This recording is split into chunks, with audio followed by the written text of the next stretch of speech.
Amanda, what are your advice around for someone who wants to stretch into leadership?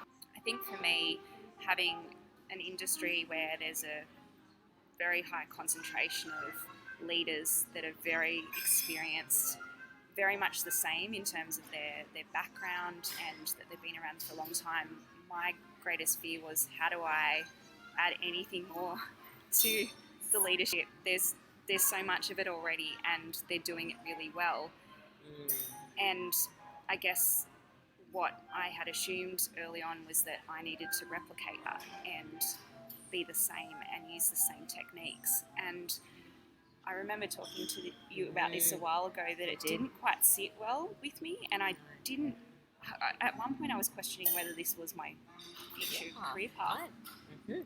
and I had a lot of other things that I could have considered at that time. But I think the key thing that you said to me at the time was that you need to focus on the things that you do well and that you are passionate about.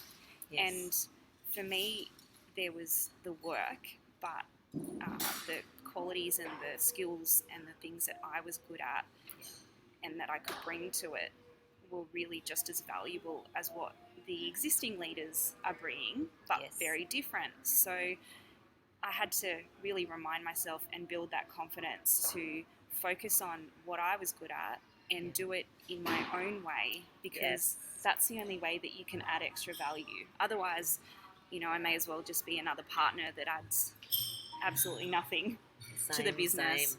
We don't need you to be the same. Yeah. And I think that's my advice for people, that you don't necessarily need to redirect your focus to areas that others are doing well at, because that's just adding very little extra value to the organization. And generally, if you're not comfortable doing something and you're just replicating someone else's technique, then it's not a long-term proposition, and it's not authentic. And we talk about authentic a lot, but for me it's about just really being confident in doing it your own way and focusing on what you do well, because that's where you're going to be the most successful and add the most value.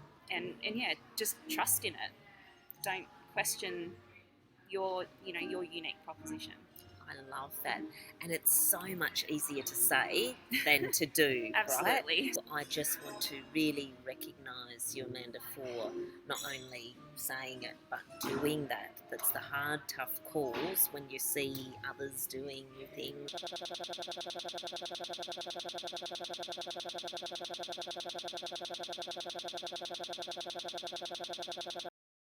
That seems to be successful. I have to do it this way, and it's so much easy. It's so much easier to go with the proven path. You can see someone doing it.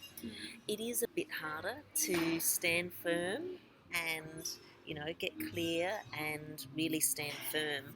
But once you've stood firm, wow, the extra value and the confidence, and then the people start to see, wow, this is the way to do it. The more people that do it this way, it's going to allow everyone to grow. And then obviously you've got leaders and people that are coming to you for mentor, for advice and stuff like that.